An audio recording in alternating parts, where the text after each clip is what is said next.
ఈ రోజు జరిగే ప్రతి సంఘటనని మీరు కార్టూన్ షోలు చూస్తుంటే ఎంత ఎంజాయ్ చేస్తారో, ఆ రకంగా ఎంజాయ్ చేయాలంటారు. సో, ఇప్పుడు ప్రాక్టికల్ లైఫ్‌కొస్తే మనని ఎవరైనా నిందిస్తూ ఉంటే, మన మీద అరుస్తూ ఉంటే, కరుస్తూ ఉంటే, దాన్ని పప్పెట్ షో కింద చూడగలమా అంటే, ఆత్మాన్న స్థితిలో ఉంటే చూడగలం. మనకు ఆ స్థితి ఉండకపోవడం వల్ల ఏమైపోతదంటే, మనం ఆ షోలోకెళ్ళిపోతాం. టీవీలో కార్టూన్ షో వస్తే టీవీలోకెళ్ళిపోయానంటారు చూసారా? లీనమైపోయానన్నట్టు. ఆ రకంగా టీవీలోకెళ్ళిపోయినట్టు ఎవరైనా మన పట్ల అనుచితంగా ప్రవర్తిస్తుంటే మనం అందులోకెళ్ళిపోతాం. ఆ పాత్రలోకెళ్ళిపోతాం. పాత్రలోకెళ్ళకండి అంటున్నాడాయన. ఎవరైనా అరుస్తున్నారనుకోండి, దాన్ని ఇప్పుడు బాగా చెప్పే దీన్ని బట్టి చూస్తే దానికొక కార్టూన్ షో, ఒక పపెట్ షో కింద చూడాలా అంటాడు.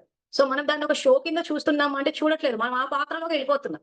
ఎవరైనా అరుస్తుంటే ఫస్ట్ వాళ్ళకన్నా వాళ్ళట్లా ఆ పాత్ర స్టార్ట్ చేస్తారో లేదో మనం వెళ్ళిపోతాం ఆ పాత్రలోకి. దిగిపోతాం అందులోకి. దిగిపోయి వాళ్ళకన్నా ఇంకా గట్టిగా అరుస్తాం. సో, వాళ్ళకన్నా ఇంకా గట్టిగా అరవడము, వాళ్ళు అరుస్తుంటే మన వాయిస్ వినిపిచ్చాలని చెప్పి మనం ఇంకొంచెం గట్టిగా అరుస్తాం. సో, ఇంక పప్పెట్ షో ఎక్కడుందిక్కడ?